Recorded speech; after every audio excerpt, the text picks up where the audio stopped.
So dynamic power measurements, faster speeds and drive cycles. So we're seeing an industry trend for high-speed motors, which means high-speed power measurement is required. More or less as the motor fundamental frequency is increasing. As motors just generically go to higher speed, as we can go to higher voltages, we can go to higher speeds. We're seeing an increase in motor pole count for a variety of reasons. And we're also seeing an increase in motor phase counts. This is in both automotive and aerospace. And for all of these reasons, to get the higher speeds with the higher pole counts, with the increased motor phase counts, we need to go to a higher fundamental frequency. And for those of you who don't know, measurement accuracy for electrical power is dependent on fundamental frequency. And actually, this fundamental frequency accuracy typically gets lower as the fundamental goes higher. So it's quite an interesting phenomena, especially when you start looking at filters and all kinds of other behavior of measurement equipment. So when you go to select an instrument, specifically for power, you really need to consider the instrument accuracy across the frequency range. One method we see to overcome this issue of the high fundamental frequency, and I kind of made this slide out of order, but let's start with down here. So this is an example from a calibration sheet where we're actually calibrating for 0, 50, 100, 500, 1 kilohertz, 5 kilohertz. And you can see the tolerances kind of steadily increase because it's getting more and more difficult to measure power at those higher fundamentals. One thing, again, many of you might not know is that traditional power measurements are usually made with a phase lock loop-based system, which is quite slow and also tuned for grid frequencies, 50, 60 hertz. So if you have this phase lock loop that's looking for 50, 60 hertz, it's really going to struggle at 100, 500, 1,000 hertz. So the HBM or the HBK eDrive system uses a cycle detect method with our real-time algorithms. So we actually filter the current or voltage, pick your favorite signal. We identify zero crossings, and then we average all the signals for electric power, for RMS values within each one of these time periods. This gives you a really high resolution measurement because you're averaging all these samples. And it also makes it very dynamic because as that frequency is changing, you're tracking the frequency. And it's very robust as you go to high speeds, as you go to high fundamentals. As you can see from the values we have in our tolerances and our measured values, they're quite similar across the range. So the cycle detect allows you to be accurate at the high fundamentals because it's not looking for 50 or 60 hertz. So if you really want to confidently measure the power in high-speed motors, you need to make sure the cycle detection method, because electric power requires you to have the right time period for averaging. You need to be really confident in that averaging period for high-speed motors. The accuracy is dependent. Also, there's a whole thing I could talk about filters. We have some YouTube videos and some other webinars. If you're interested, well, please contact us because filtering for power at high speed is also extremely interesting. High-speed torque measurement is also quite difficult. As you go to higher speeds, you end up in this interesting scenario of you need something to withstand that high speed, so you need really high stiffness. You also need a high sensitivity, and those things are at odds with one another. So measuring torque at a high speed is actually quite difficult. You also have the issue of the sensor inertia. The sensor is quite heavy at high speeds. It can actually throw off the dynamics of the system. I'm an electrical engineer by nature, so springs are a little bit of a mystery to me, but you end up with this like spring issue. So HBK does offer titanium sensors that go up to 45,000 RPM. We actually have a high speed series. Because this is quite difficult, we actually go to a different material in titanium to lower that inertia to get that stiffness but sensitivity. There's also the issue of high speed of most torque sensors are strain based. You actually have radial acceleration, so the sensor's pulling itself apart and it's pushing on those strain gauges. Radial acceleration actually will affect your strain measurement. And so what we do is we actually compensate for that at the higher speeds. So we have the titanium, we have that high speed compensation. And the last thing, when you're selecting a sensor for high speed, if you're doing steady states, this is not as important. But If you're looking for like transients at high speed, so you're applying a load step or you're applying a speed step, you really want to look at the bandwidth of the sensor. If you're at high speed and you apply a transient, you might actually miss that if you have a really big filter on your sensor. You might miss it at low speed if you have a big filter on your sensor, but especially at high speed. So check the bandwidth. HBK offers 6 kilohertz of bandwidth. Again, we have some really nice webinars on measuring torque ripple and dynamic torque if you are interested. But mechanical power must also be considered at the high speed, especially under the transients. So you don't want to be damaging your sensor or getting an incorrect reading because the thing is pulling itself apart. For greater phase counts, and this is a little bit of an asterisk in that, the eDrive system does offer the ability to really easily add really high phase counts. So we can measure up to 51 power channels in one location. We have a nice software where you can set up multiple inverters, high phase count inverters, and graphically see that. So within one box, we can take all those phases. We give you really nice software to view that, and we actually set up all the power equations in the background. So you don't end up time aligning systems. You don't have to set up your own equations. So you can really easily measure these high phase count systems. And lastly, electric power is really, the accuracy on it is a mystery to a lot of people because it's honestly quite a pain. You have 4 factors that influence your power accuracy. You have instrument range, instrument reading, motor frequency, like we just discussed, and the phase between voltage and current. So HBK has supplied a measurement uncertainty tool for both mechanical power for your torque sensor and for AC and DC power. Basically, you enter what your the range of your amplifier is. You enter the frequency and you enter the phase, and we tell you what the uncertainty will be.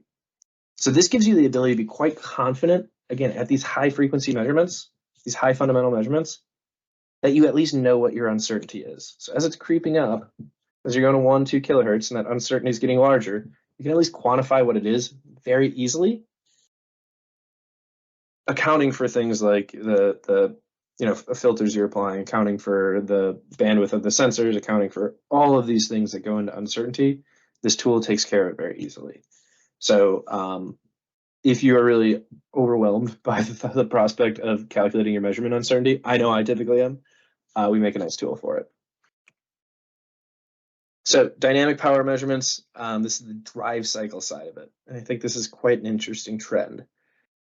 So we are seeing more and more companies stop caring about static power and start caring about what is the energy consumption, what is the efficiency over the drive cycle.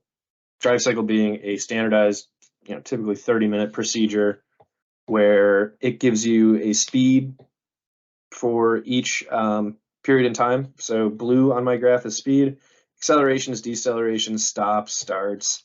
It's really kind of like your highway and city miles. If you've ever purchased a car and you get that window sticker, this is where those numbers come from. And then you have a torque that's actually based on what the vehicle's aerodynamics and all of that are. So there's issues with this, kind of alluding to the previous part. Frequency of a drive cycle is constantly changing. There is no fixed frequency. So phase lock loop based systems are constantly looking for a frequency and they're not finding it. So if you're not using a cycle detect method, you're just constantly getting wrong answers. There's also the issue of going to quite high speeds, going to stop, and really having the accuracy across that frequency range. So understanding, am I accurate at the low speed, at the high speed? So there's that element as well. So it actually is a quite challenging measurement issue, especially if you're taking this drive cycle and looking at something like losses.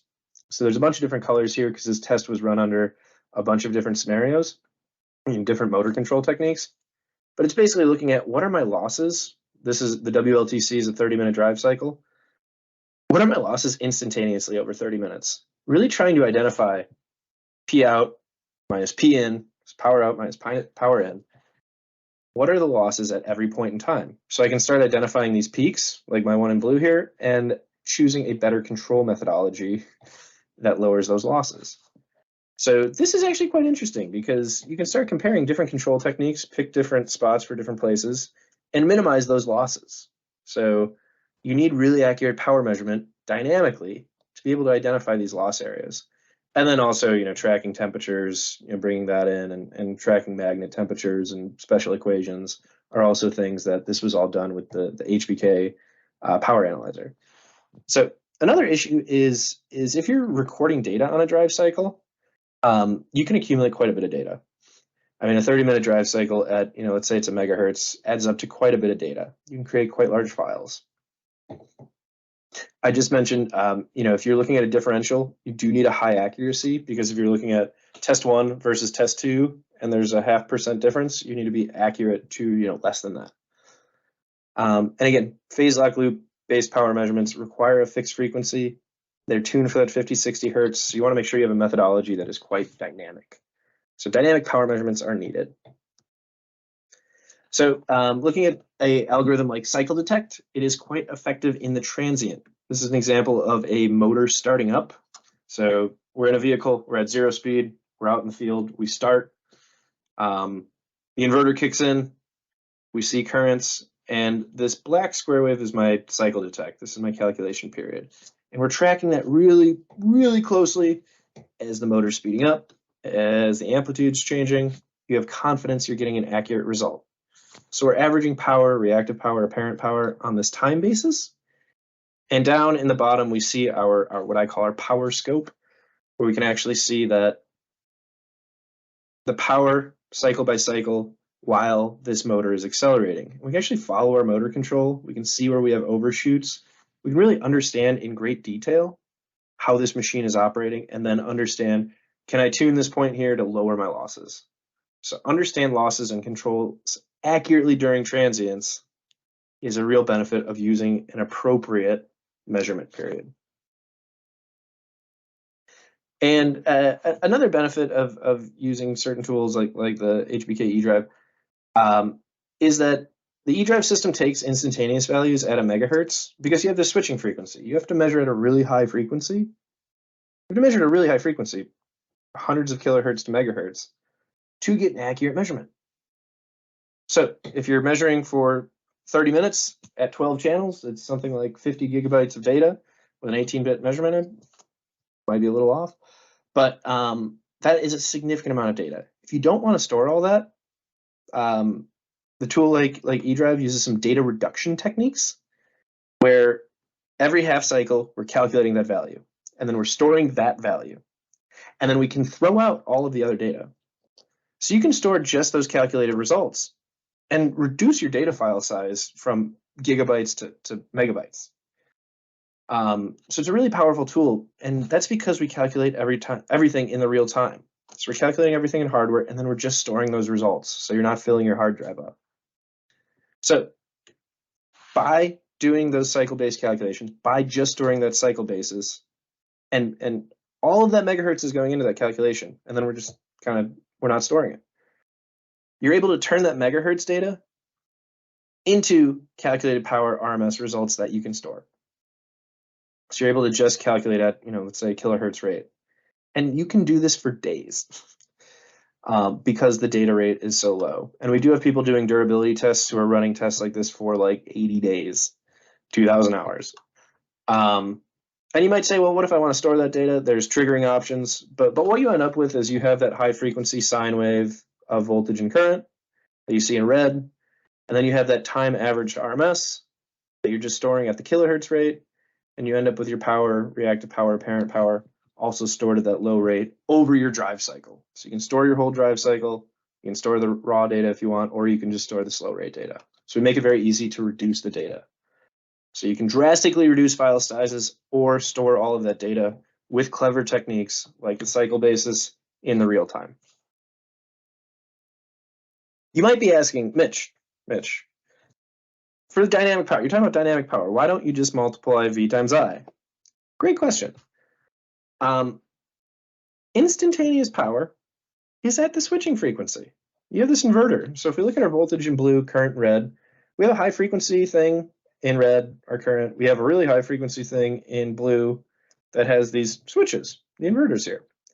And then we have our calculated power in green. And we can see we have negative power swings. We have power at the switching rate because we're multiplying point by point. So instantaneous power is at the switching frequency. This is why we can't just take V times I. It's useless. We need the correct averaging period, especially to get an accurate result. It's very hard to determine the accuracy on this instantaneous because it's negative, it's positive.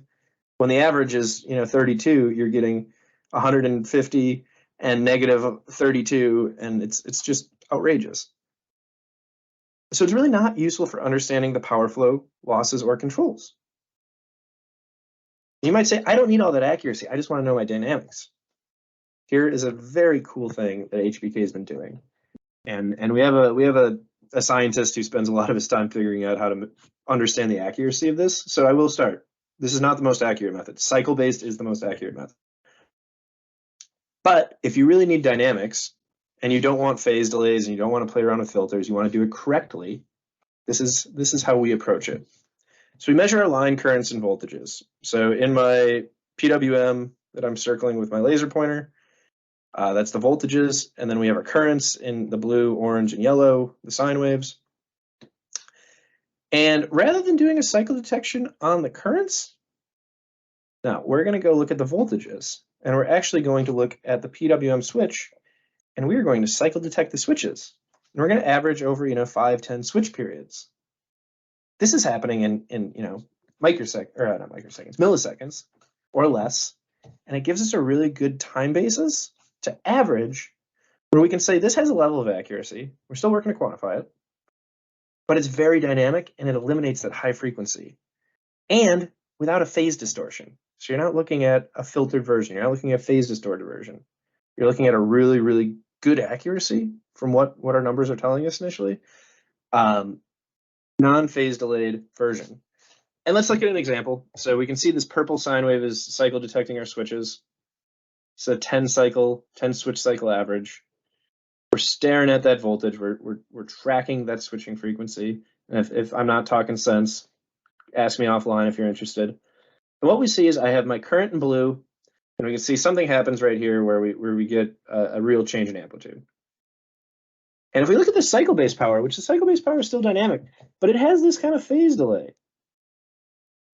And we also see that, it takes, it misses a lot of the dynamics. What is happening right here? Well, my yellow sine wave, or my yellow trace, is a switch-based. We can see that power inrush. We can see how the motor control handles that power flow, and we can see that average out to the same value, but we get all those dynamics. So you might say, like, what's the accuracy? We're working on it. But it's super dynamic, and where we miss a lot of things with the cycle detection in the transient, we catch that with the dynamic power measurement. So the cycle detect is still good for drive cycles. It's still good for long periods that are more gradual.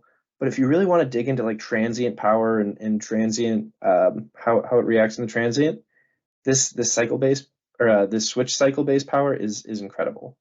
So we're very excited about this. This is something, again, we can discuss offline if you want to look at implementing this.